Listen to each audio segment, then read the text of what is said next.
Salut les amis, j'espère que vous allez bien. Donc aujourd'hui, je vais bien. On se retrouve pour une vidéo concernant un sujet qui m'intéresse. Le sujet d'aujourd'hui, ça concerne l'évolution que j'ai remarqué des mouvements hippie puis les mouvements Peace and Love. Je me souviens que moi j'ai 29 ans, donc je me souviens quand j'étais jeune, le mouvement hippie, Peace and Love des années 70 je crois. C'est un mouvement qui était beaucoup, qu'on a entendu, et puis je pense que ça a eu un impact sur notre génération, même si c'est pas une époque qu'on a nécessairement connue, à proprement dire. L'impact que ça a eu, en fait, je trouve ça fou, parce que c'est vraiment un mouvement qui voulait que toutes les nations soient égales, que toutes les civilisations soient égales, que toutes les gens apprennent à s'aimer, faites l'amour, pas la guerre, des choses comme ça. Tout le monde a déjà entendu ça, ou a déjà connu des gens qui étaient plus hippies. Donc, je voulais parler de l'évolution de ce mouvement-là.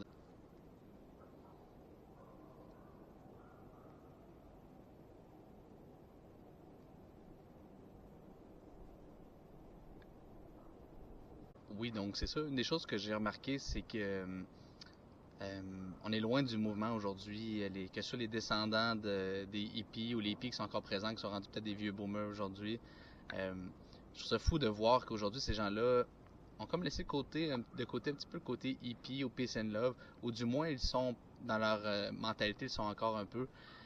Toutefois, c'est les gens issus de ce mouvement-là, j'ai remarqué qu'ils sont tous pour plus de taxes, plus de contrôle du gouvernement, plus de support à des groupes armés pour faire des guerres dans des pays étrangers.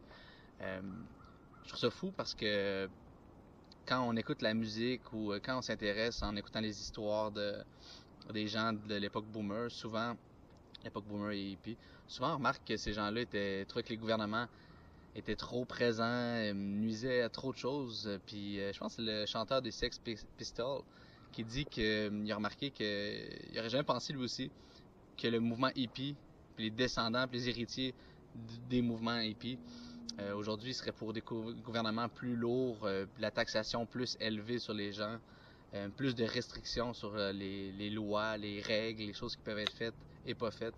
Donc, je trouve ça fou de voir que le mouvement hippie trouvait que la génération avant eux était trop stricte, trop sévère sur plein de choses. Et éventuellement, ils ont terminé autant stricts et sévères que leurs prédécesseurs. Tout en gardant par contre une touche d'hypocrisie que leurs prédécesseurs n'avaient pas. En fait, là, les gens avant les hippies, j'ai remarqué que c'était pas des gens qui semblaient, ils assumaient leur opinion. Puis leur opinion, qu'on soit d'accord ou pas, c'était assumé. Tandis qu'aujourd'hui, les gens, je trouve qu'ils sont les descendants des mouvements hippies. Il y en a beaucoup, là, on en connaît.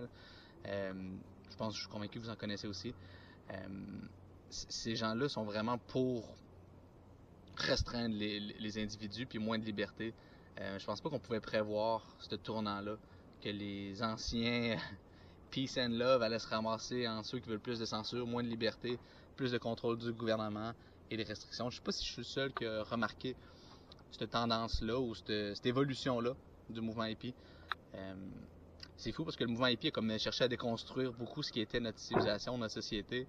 Puis je pense qu'ils ont fait ça c'est mon opinion personnelle, je pense qu'ils ont fait un dommage qui est irréversible sur la société, en mettant comme au garde-robe tout ce qui était avant eux, pour comme révolutionner un peu le mouvement, la réflexion des gens en général, puis la culture de notre société, pardon.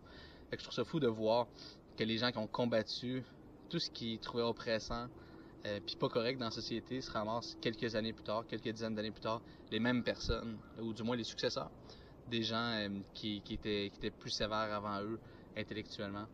Je trouve ça fou. C'est juste que, en plus, avec l'hypocrisie, je trouve ça quand même dégueulasse.